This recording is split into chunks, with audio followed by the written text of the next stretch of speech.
anyway. What did you call me? So here's what happened. Here's what happened yesterday to me, DeMarco. Yes. I'm sitting at the table. I hadn't seen Jorge yet. You were surprised when you saw me. I know, right? Because I didn't know you were going to. I knew you were going to be there. I didn't Where know are what you capacity. LAFC. Oh, okay, yeah. We're at BMO. We're at BMO. Slam down. Michael Duarte slams down an iPad in front of me, and he says, "Watch this." And I end up watching the highlight, and then I look out into the crowd, and other people in the crowd are doing the same thing to each other. Yo, it's April, DeMarco. Trav and I were talking about this when you were gone. Like, I don't know. I texted him immediately, and the next thing I did was I texted Trav, and I said, LOL, WTF. Wait, it's April. What does that mean? It's too early for this? No. Here's what this means. Baseball has dates where even baseball fans check in, and then they check out for extended periods of time. And the dates are opening day, around the All-Star break, around the trade deadline, and the month of September. This is when you check out. This is when you check in. Oh, check in. And okay. then there are long stretches where it's like you look at the score. Okay, cool. Oh, they won. Oh, they won 2 or 3 in a row. They're struggling. This guy's right. Oh, there was a no-hitter, a grand slam there, whatever. You have a general sense of what's going on, but you're not watching it like this with your just eyes locked in on it. Ohtani hits that home run last night. I got texts from colleagues like Clinton and TV's Craig. Clinton Yates. Yes, I'm on TV today, so it matters. TV's Clinton Yates. It matters, yeah. I got text from my son, my dad, my buddies from Ireland, from Chris McGee, from like people that are just in my life that we never just talk about random baseball stuff, that the Dodgers doing what they're doing, specifically Ohtani being involved in that particular moment. They've done the impossible. They've made baseball must watch in the second week of April. That doesn't happen like that. And when it happened, it wasn't 5 minutes later where you saw it on Twitter. It was the ball lands, my phone blew up. It was wild. Well, it also had the great advantage of not just how it happened at the end, but how it happened leading up to it, which is tie ball game. Shohei's up. If you're in the stadium, you're saying pack it up. You know what I mean? Like, okay, this is about to happen. Right. Bang. First pitch, by the by. Change up on the outside corner that he put into left center field. Again, I said that this morning on the show. If you wrote that in a script, you'd be like, well, that's not realistic enough. Did you see what Tommy Edmonds said? No. Tommy Edmonds I knew he was going to hit one. I just didn't know where it was going to go. Like, that's a great line. That's a great line. And I think Kike had a quote. I think Max Muncy had another quote. And they're all like, honestly, no, I wasn't really that surprised. That's what this guy does. Unbelievable. And he's done it, and the Dodgers collectively have done it. Greg and I, Berg and I were talking about this. We were texting back and forth for most of the game. When they were down early, I texted my buddy G-Fish, and they were down 5-0. I said, they could still win, right? And he's like, yeah, maybe. And usually 5-0, you're like, that's a wrap. It's because you're gonna go to some bullpen guys that are probably gonna give up a bunch of runs, and you're not gonna make up. At that point, 5-0 in the second inning, the Braves were probably likely to score 8 or 9 runs in that game. They got 5, and you've heard me say this a million times. The game's too long. You're not going to go through that lineup 3, 4, 5 times and keep them under 4 or 5 runs. They're going to get to 4 or 5 virtually every single night, and that's exactly what happened. So it went from 5 to 3 to 2 to Muncy, who's been as cold as anybody on the team, gets a big hit, to, oh, my God, there he is. Here he comes. This is over. All right, go home. It's bananas. One of the things, DeMarco, I wanted to impress upon you is I know a lot of times you like to use examples from other things to either harken back or to be comparative. We're operating in a new space now in terms of this. If you're a fan, and this is Dodgers related, but it's not in this sense. It doesn't matter who you're a fan of. No fan of any baseball team has ever experienced what's happening right now with this, as in a team that was that good, that came off of a World Series win, and is now streaking in a way, and also in a way that makes it clear that, dude, the Padres are undefeated. Mm-hmm.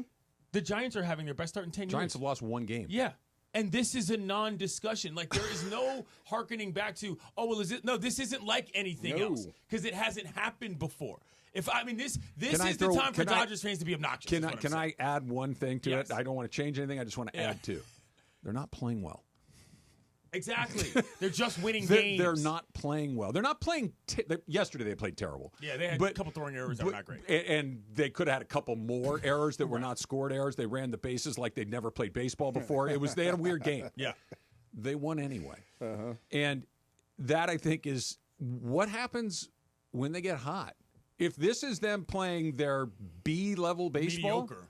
B- maybe, what happens when they play A to A+ baseball? 17-0 probably. I think it could be something like that. I think you could see a run if they get hot. Let's say they get hot. And All phases. You're pitching, hitting. your starting pitchers are doing what you expect them to do, and the bullpen continues to perform like this, and everybody is performing to or expectation.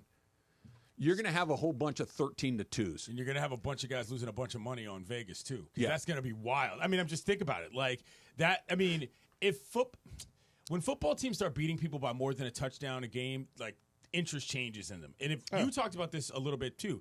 If they start regularly beating teams by more than, like, a grand slam at a time, that's bananas. Like, that changes all sorts of trends in terms of those who like to put wagers on things. I'm saying, though, I've been critical of Dodgers fans in the past for a lot of different reasons. Now is the time to be obnoxious. Now is the time to pop the jersey, flex everything you've got, and look down upon people. I think that's what I've been trying now to say. Now is the time. To you. We are in the middle of that. Go ahead and smile. Away. Go ahead and smile. Here's when it's going to come. Yeah. Here's when it's going to come. And it's you're not going to have to wait very long. What's today? Today's April 3rd. Yes. Okay. Here it will be here before May 3rd. Okay. And here's why. Do you know who they play after this weekend? They play the Phillies this weekend in Philadelphia. They play the Nationals after that. They play the Nats after that. Yeah. And then here's who they have coming before we get to a Diamondback series at the beginning of May. You get the Marlins twice. You get the Cubs. You get Colorado. And you get Pittsburgh. Oof. Those are like the four worst teams in the big. Those are the four worst teams in Major League Baseball. Okay, so they're going to get, I don't want to say get fat because they haven't lost a game yet, but the Braves are good. I don't care that they're 0-7. They're good. You can't convince me yet that they're not good. Sure. The Cubs, I think, are decent. The Cubs think that they're good. And you're talking about a Tiger team that's not a bad team. I don't think they're great, but they're not a bad team. Playoff team last year. Yes. They're going to and the A's. They play the A's too in this stretch. They're playing bad teams for about the next month. Somewhere between the only two teams that you look at and say that's a pretty good team. They play Texas and they play Philadelphia. Those are good teams. Everyone else is mediocre to legitimately terrible. It's going to get ugly. Good luck. For them? For baseball. Yeah. You could really be looking, fast forward a month from now. What are they? They're 8-0 right now. In a month, you play about 25 games. Okay, so that's 33 total. You could be looking at something like 30-3 a month from now, and it's not crazy. That's Golden State Warriors 15-16 level. You guys nonsense. have never talked about a baseball team this way ever. No, I haven't. Okay, so I've never seen a baseball team like so this. You're looking for weaknesses. The only thing I can see, not to harken back or whatever, is your motivation. And this is how we started the show. I kind of feel bad for Dave Roberts, but not a lot because, how do you drill down on a team that keeps winning? I'll tell you how quickly, Trav. Yeah. Did you hear him yesterday? Did you hear what he said? Yeah. Is it this one? Tonight I was kind of a little dumbfounded. I was dumbfounded with the way we were playing. I didn't recognize that club in the first couple innings. And then just dumbfounded how we found a way to win that game. We had no business winning that game, but to our guys' credit, we just kept fighting. The answer is simple. Be mean. Right. That's how. Dave's got to get mean on guys. The nice guy who's out here twerking all over Ice Cube and all that, who's everybody's favorite UCLA Bruin, to keep them motivated, he's going to have to get after them. A little bit. I agree with you. 100%. I hear you guys, and yes. Just for focus. But here's the thing. They played. They were sloppy. They ran the bases poorly. They played bad defense. Blake Snell. We've been over it. But they grind like crazy, and most managers will tell you that's what they want. Sure. Like you're going to have nights where you make a bad throw, where you misread a ball in the outfield, where you make a stupid decision going first to third. They did all of those things last night. But every at-bat in that game was a pretty good at-bat, other than Muncy swinging at the first pitch after 4 straight balls. But every at-bat was a grinding at-bat, was really disciplined. And if I'm Dave Roberts, I can't get too mad at my guys who were down 5-0 in the second inning and just ground into dust a pretty good team. You didn't by lose. Being over it. You didn't lose. You won. It's hard. His tone alone was an indication of where he's at. He said, I don't know who that team is. Yeah. Like flippantly almost. good. Something that you didn't see before. He was always very protective in a way of, well, some things didn't go the way they should have. He's rarely openly critical. Yeah, this time Very he rarely. was. He said, I don't know who that team is. There's this one, too. I think if you look at our club, we haven't, like I've said, we haven't really played great baseball. And tonight, obviously, was the worst night.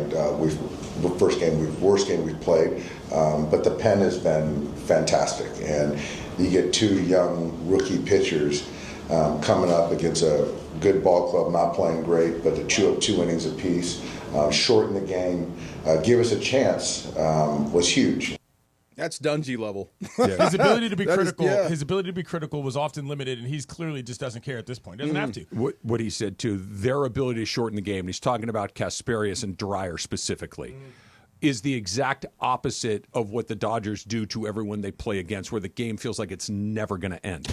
Like where you got a 5-run lead, and you're like, it's like you're almost looking for the clock to expire. I was going to say, which is the worst feeling in baseball. You can't. It's like they're going to get to my 3rd or 4th best bullpen arm, and we're going to lose. That's just the way I can't get to the finish line from here without using. He went to Raisel Iglesias, who's a really good closer, to get a 5-out say on April 2nd.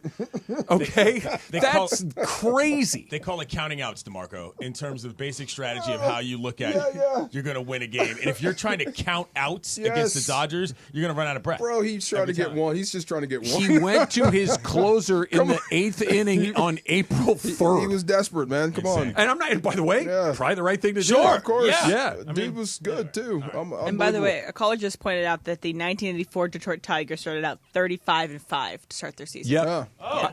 You know what? I'm putting those headlines on the board in the clubhouse. And they ran away and hid from the league the rest of the season. No one ever got, and they won the World Series. They beat the Padres that year. Like that was that's your comp. And here I remember this. I was in 1984. I was 13, so I was very plugged into what was going on.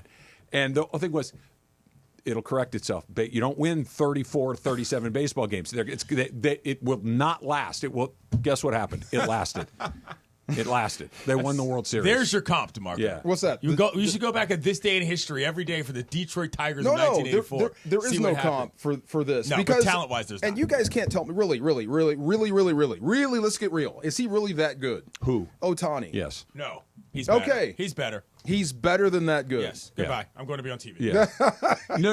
I mean, what are you thinking he's over? Like, where is he over his skis? I'm completely shocked by what I'm seeing. Like, you can't be that good. You can't call your own shot. I don't want this to sound hyperbolic. Yeah. Because, and I don't mean you don't hit a home run on your hyperbole. bobblehead to win the game. He did. He had a grand slam walk-off bobblehead night to go 40-40 last year. So this is what the man does. I'm not saying fluky. It's baseball. Things happen, and he's great. But this is going beyond now. He might be the greatest baseball player to ever walk the planet. Okay. That's what I'm trying to get to. He might be that. Is that what I'm seeing? Okay. Maybe. It's not a ridiculous thing to propose. But why him, of all people? Like, what is it? His height, weight, speed? His approach? Yes. It's everything. Yes. Okay. Let me ask you this. Shoot. Have you ever seen him look stressed? Ever. Never. Have you ever seen him look like the moment's, wow, this is a big deal? All. Dude, his interpreter was getting thrown in prison, and he just went out there and raked. Looks like he's not human. Like yeah, it's like just it's cool. Like we're gonna throw you in jail, and there's a gambling. So yeah, whatever. I'm gonna go 59-54. Cool. Win the World Series. Cool. First year ever. Cool. We were having that discussion: better athlete, Mookie or Shohei. That's fun. Who has a better next 5 years? Lakers with Luka or Ohtani and the Dodgers? I'll take the Dodgers. Yeah, I'll close. take the Dodgers.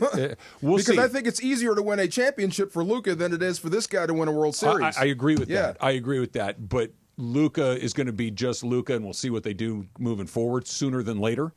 Right? Yeah. And Mookie's not going anywhere. Ohtani's not going anywhere. These young guys, Yamamoto's not going anywhere. You know what I mean? Like these are not old men on their last gasp. These are guys that are in the middle of their prime or just getting started. You're just getting into your prime now. That's so ridiculous. Wow. Lakers, Warriors tonight. Speaking of a little playoff primer, it's coming up. It's Trav and DeMarco, 710 ESPN. Steve Mason and John Ireland.